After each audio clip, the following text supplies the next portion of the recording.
Now, Brad, like I said, you mentioned Civil War earlier, so let me run a scenario by you and want your opinion here.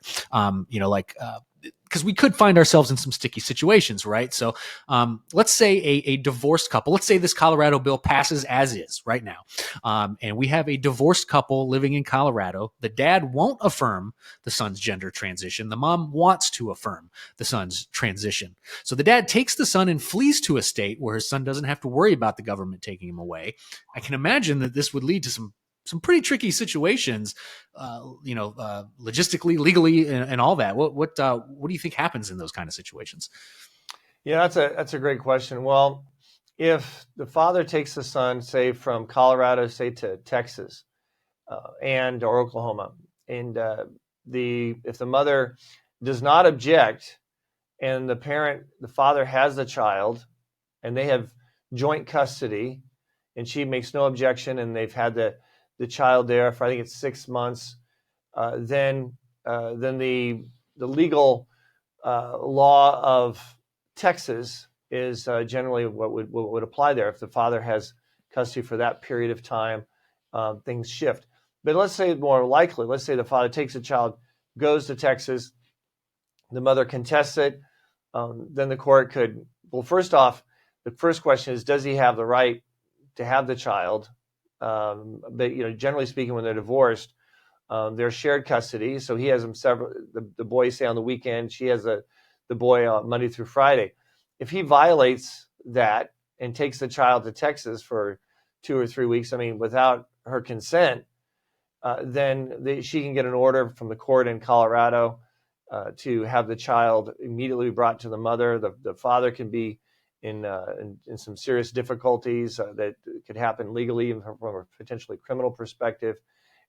So this is so it's not an answer. I know, like in slavery, you had the issue of the slave goes from the slave state to a free state, and someone, they have to give the slave back. Well, unfortunately, the case law looked at that as a property issue under the Constitution, and said you got to give the slave back. That's sort of what we're dealing with here when it comes to. But you have two parents competing against each other. If you have two parents who say, you know what, this is a crazy state, Colorado. We're going to move to another state, and they move to Texas or Oklahoma, and some social worker was investigating and not aware of. The social worker is pretty much, their hands are going to be tied. If they've already begun the process and they've opened a file, they can theoretically petition and have the parents bring the child back to Colorado. So that can be a sticky situation as well. But I just tell parents they need to understand the risk of the state that they're living in. Thousands of children are taken wrongfully from families, particularly in blue states. And parents need to be aware of that.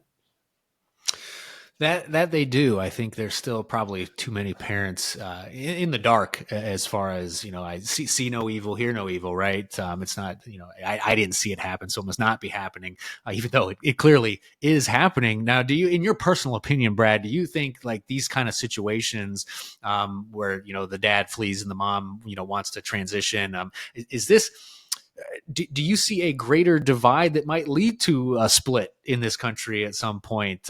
Is the new Civil War a legal fight, or kind of what's your perspective on this divide that we're seeing that isn't really being bridged during the Trump administration, at least? Well, the one bit of good news is the fact that the idea of it does happen, but it's not in the thousands and thousands across America right at this point where you have parents divided on it. It's usually the government and the public schools and the social workers versus the parents.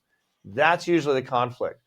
And that can easily be resolved by the parents just saying, okay, we're not going to live in this state. This state is too risky.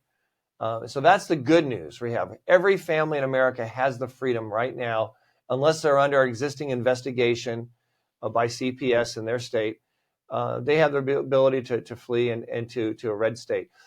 It's also true that parents in desperate situations, say they realize the investigation is ongoing.